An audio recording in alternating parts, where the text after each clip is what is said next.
And from Europe, Obama traveled to Peru for the Asia-Pacific Economic Cooperation Summit. He was met by demonstrations there too, as many are unhappy about the Trans-Pacific Free Trade Agreement, which is to be the focus of the meetings. That's even though many believe the U.S. itself is likely to sign up to the agreement or not under Donald Trump. That's a big question mark. TPP, which would cover nearly 40% of the global economy, has previously been backed by Obama as the gold standard in trade agreements. Critics say the deal would give too much power for big corporations and lead to devastating damage to the environment. The Trans-Pacific trade deal has also been controversial due to the lack of transparency surrounding it. RT's Ilya Petrenko has more on Obama's pivot to Asia, of which the trade agreement was a major part. Obama was a big fan of the Asia pivot. The United States is and always will be a Pacific nation. That's him in Thailand, the first country he went to after re-election, apparently to prove his Asia-Pacific commitment. Well, there's about to be a new guy in the White House soon. So what's Obama leaving behind in this part of the world, Southeastern Asia? America's got a bunch of allies in the region.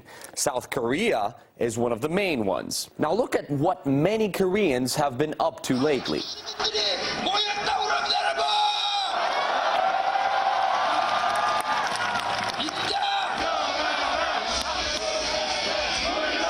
Now that is a mass protest. It's against this lady, Park Geun-hye, whose reputation is in tatters after a bizarre political scandal with her shadowy female aide, linked to what's being called a shamanistic cult. Park Geun-hye is not only a corrupt government, it's an ultra-right government.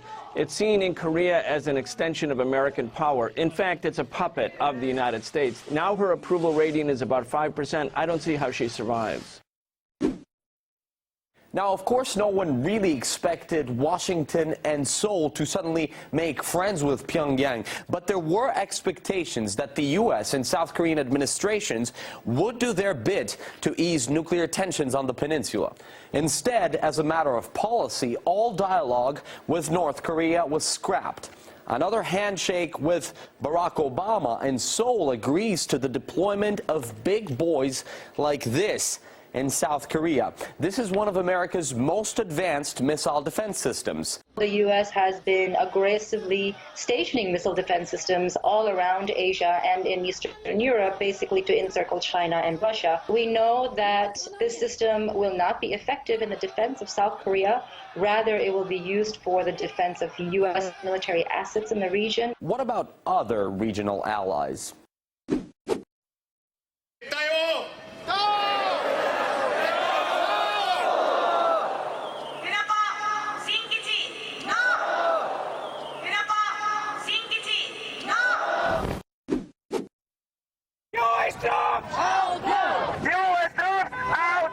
You probably recognize this man's face if you've turned on the TV in the last couple of months. The new president of the Philippines, Rodrigo Duterte. Listening to the stuff he's been saying about the American president lately was as shocking as seeing these images from anti-American protests in his country. Murahin kita dyan sa forum na I announce my separation from the United States. These last words were said in Beijing. It's in the Chinese capital also that we saw the Malaysian president 2 weeks ago as his friendship with the U.S. government soured. And so really analysts have begun counting how many allies are turning their back on Washington. This idea that people are turning away from the United States and turning to China, I think, is just not borne out by the facts. It's completely borne out by the facts. Name them. Well, the Philippines, for one. Okay, there's one. Well, you just said that it wasn't true. Thailand, Malaysia, as we've just seen. Okay, so we have 2 or 3, 4, whatever. There's a lot of nations in the Asia-Pacific region. My point is that this idea that there's some sort of... So how would you rate Barack Obama's Asia pivot? My call, it's not something he's going to stick on his list of successes. Voting for the Republican Party's presidential nomination has opened in France ahead of the country's 2017 presidential election. More on that in 90 seconds. Stay with us.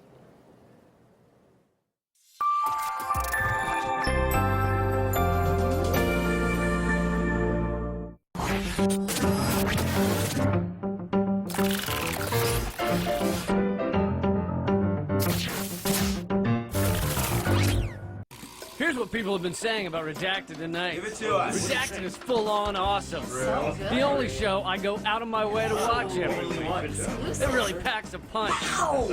Lee Camp is the John Oliver of RT America. You do have the same accent. Hey, we are apparently better than boobs. Nothing's better than boobs. You see, people you've never heard of love Redacted tonight. The president of the World Bank, though, hates it. Well, he doesn't really have any taste. Seriously, he sent us an email. I'm Tom Hartman, and I'll give you what the mainstream media can't, the big picture. There's been no charges filed.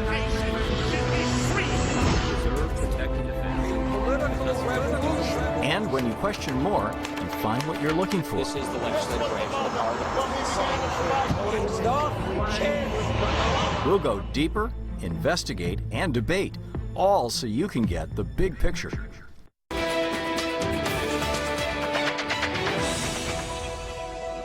You're watching the Weekly on RT International. Welcome back. Voting for the centre-right presidential nomination has opened in France, with the Republican Party holding primaries for the first time in its history. The results will determine who is likely to face the far-right politician Marine Le Pen in the 2017 presidential election. For France's conservative right, the key dates are November 20th and 27th. That's because the winner of the two-round primaries has a strong chance of taking over at the Élysée Palace next spring. 7 contenders have stepped forward, but the race is expected to come down to a 3-man battle. Alain Juppé, France's former prime minister, is a long-standing favourite. The 71-year-old political veteran has been described as a prophet of happiness. His idea is to give France a happy national identity. Today, the Schengen area's external borders are not controlled efficiently. If we do not succeed on that, then internal border control should be re-established. Our interests should be protected, and we should provide ourselves with possibilities to have an offensive commercial policy. We have to talk to Russian President Vladimir Putin, of course. I would like to ask Putin which solution he sees for the Syrian crisis. He represents Russia, which is a big country. Now he's France's most popular politician. However, he has lost some ground to his rivals after live TV debates saw him go on the defensive. One of his challengers is his former boss, ex-president Nicolas Sarkozy. He calls himself the candidate of the silent majority and has campaigned on a platform of protecting the French national identity and curbing immigration. Immigration should be controlled, be held back and limited. Our borders should be protected. So I will be the president who will establish the control of all our borders. We should understand consequences. We can't literally leave our industry to be slaughtered, our agriculture, our rurality. We are going to get out of this completely unproductive Cold War climate with regards to Russia, and we will try to create a unique coalition. Another high-profile candidate is François Fillon. He served as Sarkozy's prime minister, an economic liberal, once considered an outsider in this race. Not anymore. National unity demands strict control over migration and reducing it to a minimum. The key to resolving all our problems is, first of all, to revive the French economy. That's why I propose to radically change French economic and social systems. We need a lot of allies in order to win the war against terrorism. Among those allies is Russia, who we continue to punish undeservingly. Fillon's gaining ground after impressive performances in the TV debates. The presidential election itself is next spring, and given the left's disarray, whoever wins the Conservatives' contest is likely to be up against the more right-wing National Front's Marine Le Pen. Bombings, human rights violations and war crimes. Not exactly what you'd expect to hear about in a children's program, but one German radio station has sparked controversy after a show for pre-teens leveled allegations of such actions against Russia. RT's Peter Oliver has been following the story. When it comes to Russian involvement in global conflicts, German state broadcasters are taking a hard line. Russia's President Putin is currently waging 2 wars, one in Ukraine and one in Syria. Germany's Chancellor Merkel and France's President Hollande want to ensure that Putin ends both wars. Apparently they won't succeed, because Putin does not recognize international regulations. That's the message being sent out on radio show Kakadu, a show targeted at pre-teens. In a broadcast of just under 4.5 minutes, Kakadu splits the narrative into West good, Russia bad, all targeted at kids under 12. Russian planes are bombing hospitals and UN convoys. Therefore, many Syrians have fled with their families to Germany. The connection that this show makes between refugees and Russia, it is just crazy that they do this. The editors behind the show know that children listening know about refugees coming here. Then they have built a direct connection with Putin. That it's Putin's fault that Germany has problems now. When contacted for comment, the programme makers defended their output by saying, "Without Russia, both wars could not have been waged in this way and would not have reached this extent of civilian losses." This isn't the first time that this type of message is being put out on a German public broadcaster's kids show. This is what youngsters were told in the lead-up to the Sochi Olympics. Sochi is a city in Russia. The head of state in Russia is Vladimir Putin, and he doesn't always respect human rights in his land. But what do German politicians, as well as other German broadcasters, make of this angle? Children are being used, and the media is a tool for that. They should be told that everything that comes from TV has been pre-chewed, and now go out there and prove for yourself the opposite. They always tell the negative things. If it's different, it's bad. If it's different, it's dangerous. This is a horrible program. I see this program as totally opposite of what we hope to achieve in bringing up children. It awakens aggression. It creates an image of an enemy, as opposed to teaching how to understand each other. It seems that when it comes to dealing with some of the most complex issues in the world today, it's easier to say, we're the goodies over here, they're the baddies over there. Peter Oliver, RT, Berlin.